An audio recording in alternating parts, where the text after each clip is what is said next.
Well, welcome back to Music Theory 101, the basic elements of music, a series made for New Hope Baptist Church by me, worship minister Matthew Waymack, in an effort to train up my team's ability and just understanding of the gift of music through music theory. In our last video, we looked at this idea of whole steps versus half steps, these relations between the notes. We talked through these patterns of a scale and how a major scale can be made up of a pattern of whole steps and half steps.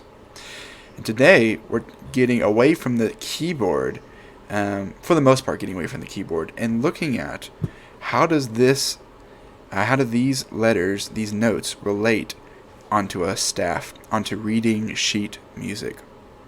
So, we're going to go through a series of basic terms that help us understand how to read sheet music. So the first thing you gotta know is this thing called the staff. The staff is a group of parallel lines, as you can see here, that contain music notes. So here, these notes are here on the staff, but they have no designation, because you'll see here, there's nothing here indicating what these notes are. It's just lines. So we need things called clefs, which we'll get to in a second. But before we get to this idea of clefs, it's important to note this idea of registers.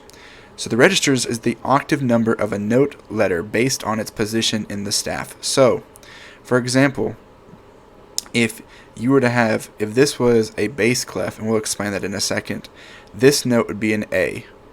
So this note would be an A, and this note here, this top line would be an A. And then just above this would be what's called middle C. On this keyboard here I showed you is middle C. So middle C is right here, and it's considered C4. That's what its designation is C4. Likewise, an octave up, C5, an octave up, C6, an octave down, C3.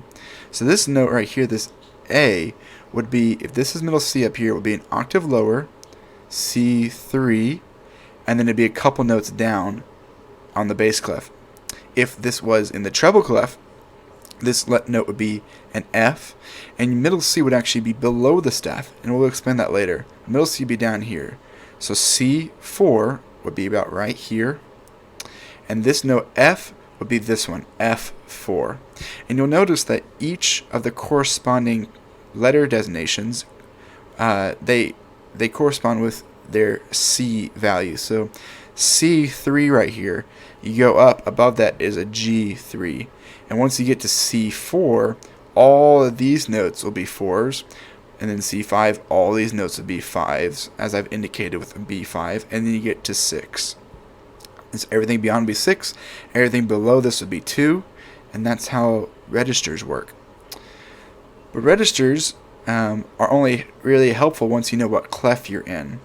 A clef is basically a musical symbol, in this case treble or bass, that indicates where the pitches lie.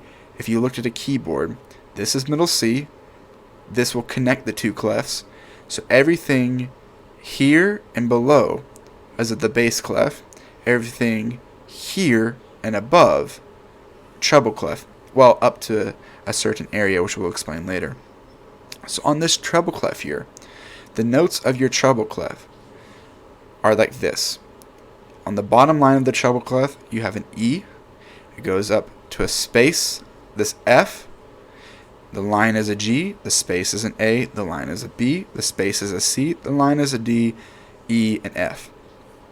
A good way to memorize these things, or with these little, I don't know if they're called anagrams, not really anagrams, they're like memory devices, and you can go here. Acronym is probably the better word.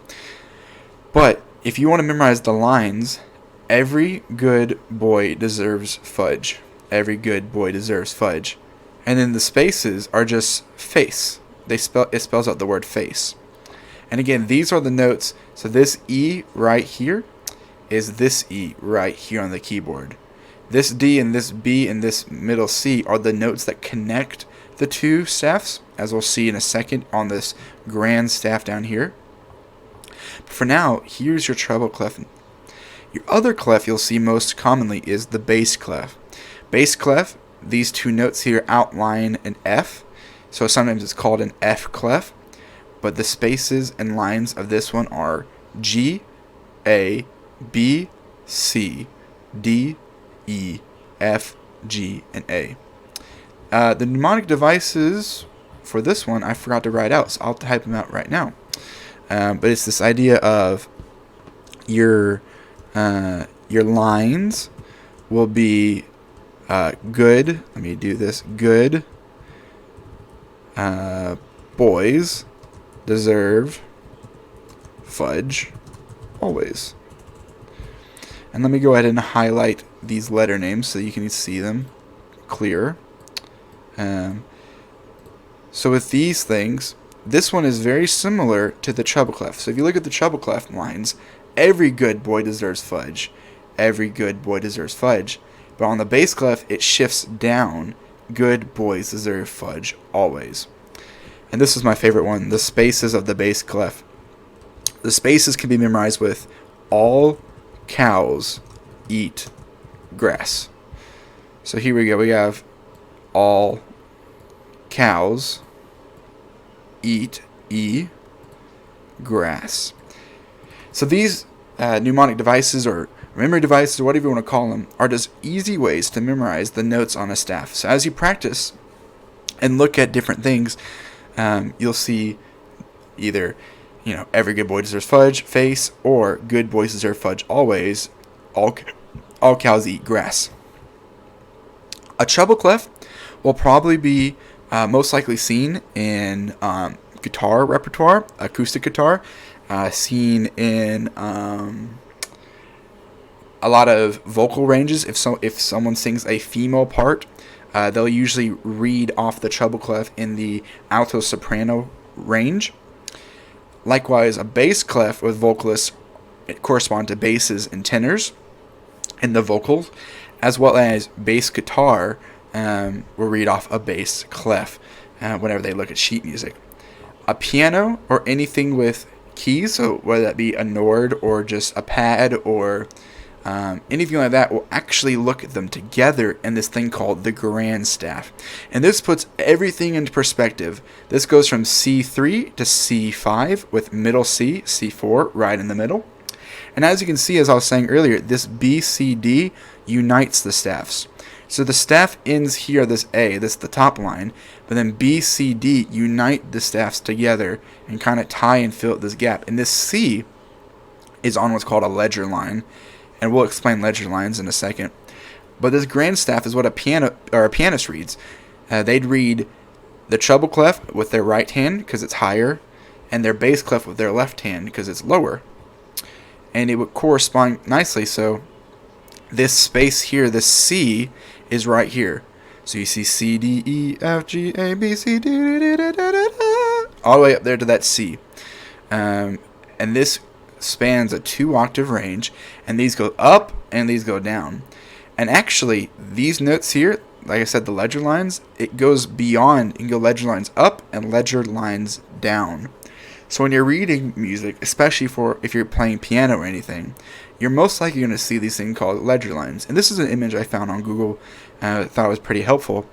But it says a ledger line is a short line placed above or below a staff to accommodate notes higher or lower than the range of that staff. So the range of the staff, like I said, is right here. These pitches are its range from that G to that A. But if you wanted to get below that G, you'd put these ledger lines. See, one ledger line's an E, a note beneath that one ledger line's a D, 2 ledger lines below is a C, and so forth and so on. It goes all the way down. Likewise, going all the way up, it goes A, B, C, D, E, F, E, A. You can go up and up and up and up. But eventually, these notes will cross. So, for example, this C right here is middle C. It's the same as this note. These two notes are the same exact pitch. They're both middle C. So doing things like this help you see where the ledger lines go and how to read music. So this has been a little bit of a look at reading sheet music, looking at staff, register, clefs, how to place notes on a clef, and put them all together in a grand staff and even a little bit into ledger lines. I hope this has been helpful as we continue our journey of studying music more and more each day. I'll see you in the next video.